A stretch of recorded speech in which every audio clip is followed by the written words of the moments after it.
안녕하세요. 작년 11월부터 약 11개월 정도 사용해본 스램 포스 이탭 엑세스 와이드 사용 소감을 공유해볼까 합니다. 그때부터 지금까지 한 2,500km를 라이딩을 했고 획득 고도는 28,000m 정도 되는 것 같습니다.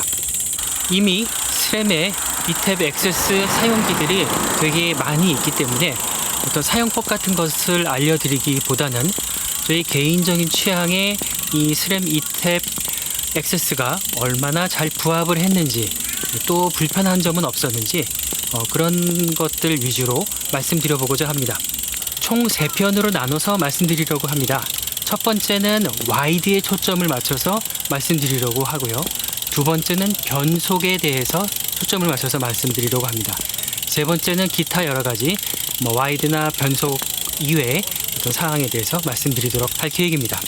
그 사이 올해에는 스램에서 라이벌 이탭 엑세스라는 더 가성비가 좋은 구동계가 나왔죠. 제가 지금 만약 구매하게 된다면은 더 가성비 좋은 라이벌 이탭 엑세스를 선택했을 것 같기도 합니다. 이탭 엑세스 와이드에 관심이 있는 분이라면은 이 사용기가 조금은 도움이 될지도 모르겠습니다. 그러면은 와이드에 대한 1편을 시작해 보겠습니다.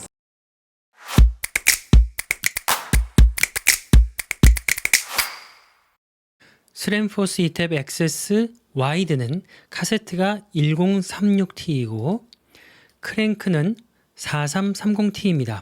카세트와 크랭크 T수만 달라진 것은 아니고요. 36T까지 지원 가능한 뒷변속기가 따로 있고 더 두꺼운 타이어를 장착한 경우에도 이 배터리 부분이 앞변속기 이 부분과 간섭이 없도록 고려한 것이 다르다고 합니다.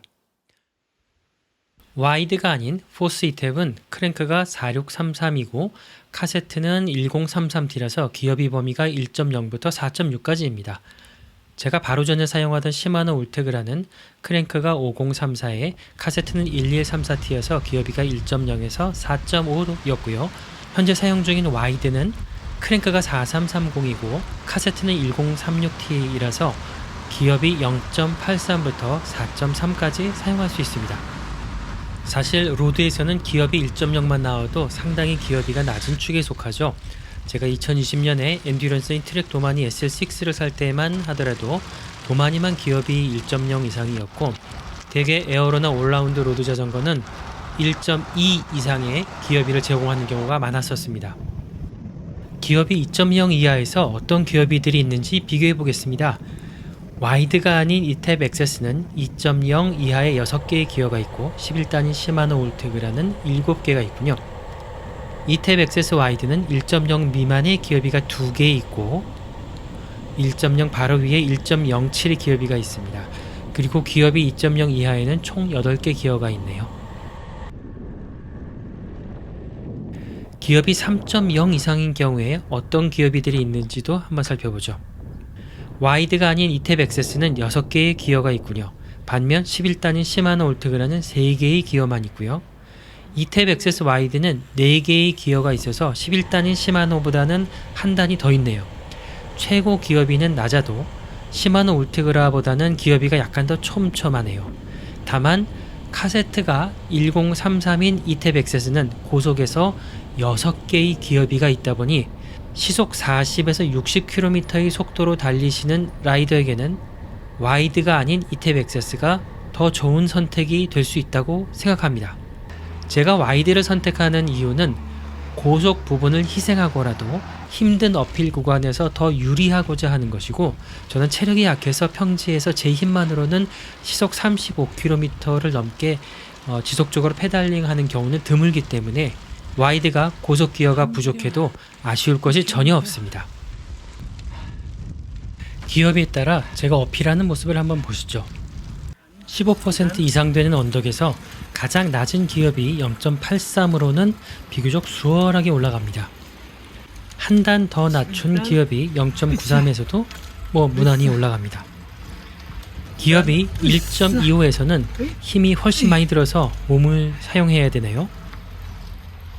마지막으로 기어비 1.43에서는 겨우겨우 올라가네요. 보신 것처럼 같은 경사도에서 낮은 속도로 더 빠른 페달링을 해야 더 적은 힘으로 어필이 가능한데요. 이 표는 기업이 0.83, 1.0, 1.2일 때 페달링 RPM을 비교한 것입니다. 언덕을 천천히 오르다 보면 저희 경우 시속 5km 내외가 되는 경우도 허다한데요. 이때 RPM 수를 보면은 47, 39, 33 정도가 됩니다. 시속 6km인 경우에는 56, 47, 39 RPM 정도가 나오는군요.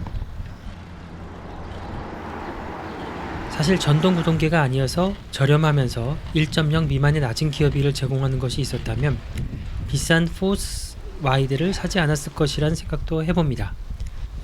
그러나 전동 구동계의 장점은 확실히 있습니다. 이에 대해서는 다음 편에서 말씀드리고요.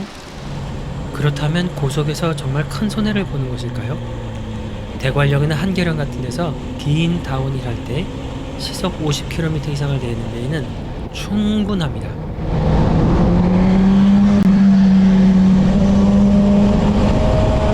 높은 케이던스로 페달링하는 연습을 하여 약한 경사도의 내리막에서 시속 60km 이상을 낼 수도 있긴 해요.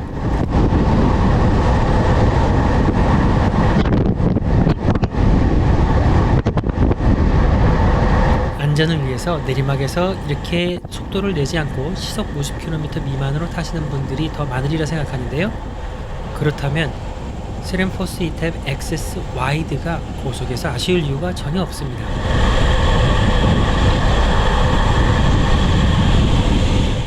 양평의 동부 5곡에 7곡에 또 가고 싶고 미시령, 한계령 그리고 전국에 있는 많은 언덕들을 다 넘어 다니면서 즐겁게 라이딩을 하는 게 너무나 좋습니다. 하루에 1000m에서 2000m 정도의 획득고도를 달성하는 것이 또 되게 뿌듯하게 느껴지기도 하고요. 아주 빠르고 멋지게 라이딩을 하지 못하지만은 기어서라도 거북이처럼 여기저기 다 돌아다니는 것이 저는 너무나 재밌습니다. 체력이 약하기 때문에 어필에서 체력 소모를 가급적 많이 줄여야 하루에도 여러 개의 고개를 넘어 다닐 수 있습니다. 기존 로드 기어비보다 더 낮은 기어비를 사용해서 고속에서는 손해를 보더라도 언덕에서 저속으로 덜 지치게 라이딩을 할 수 있어야 더 높이 더 멀리 즐겁게 라이딩을 할 수 있게 되는 것 아닐까 싶습니다. 자, 그러면 엄청나게 비싼 돈을 주고 산 이 녀석 스램포스 이탭 XS 와이드 정말 돈값을 했을까요? 효과가 있었을까요? 이제 거의 1년 가까이 획득고도 한 28,000m 정도를 올라다니면서 라이딩을 해보니 정말 확실히 도움이 되었다고 말씀드릴 수 있을 것 같습니다. 짧은 구간에 15%에서 20% 정도 되는 그런 어필을 오를 때도 물론 도움이 되긴 하지만은 그런 경우보다는 예를 들자면 서울에서 속초까지 낙타등을 타고 오르내리면서 지쳤는데 이제 미시정을 또 올라야 하는 그런 상황, 고개 하나 넘을 때마다 300에서 500m로 올라야 되는데 이런 걸 하루에 2-3개 이상을 넘나들어야 할 때 바로 이런 때 훨씬 더 많이 체감이 되었습니다. 자전거 부품 업그레이드하면 체감하기 어려운 것도 많지만은 이것은 체감이 되게 쉽게 됩니다. 고수들이 가는 고개든 언덕이든 전국 방방곡 꼭 어디든 다 가고 싶은데 체력이 걱정이신 분들이라면은 자전거의 무게를 낮추는 것도 도움이 될 수는 있겠지만은 더 낮은 기어비를 갖는 구동계를 사용하시는 것도 큰 도움이 될 수 있지 않나 생각이 됩니다. 어쩌면 이번 편은 꼭 스램포스 이탭 와이드라는 이 특정한 어떤 회사 브랜드의 모델을 꼭 얘기하는 것이라기보다는 좀 더 낮은 기어비가 로드에서도 도움이 된다라는 것, 다른 브랜드의 구동계에서도 더 낮은 기어비를 가진 구동계가 나온다면 그런 것들을 한번 고민해 보시면 좋지 않을까 싶습니다. 스램포스 이탭 XS 와이드의 첫 번째 편으로서 와이드라는 데 초점을 맞춰서 말씀드려 봤습니다. 오늘 영상이 도움이 되셨다면 좋아요와 구독 부탁드립니다. 그러면 2편에서 또 뵙겠습니다.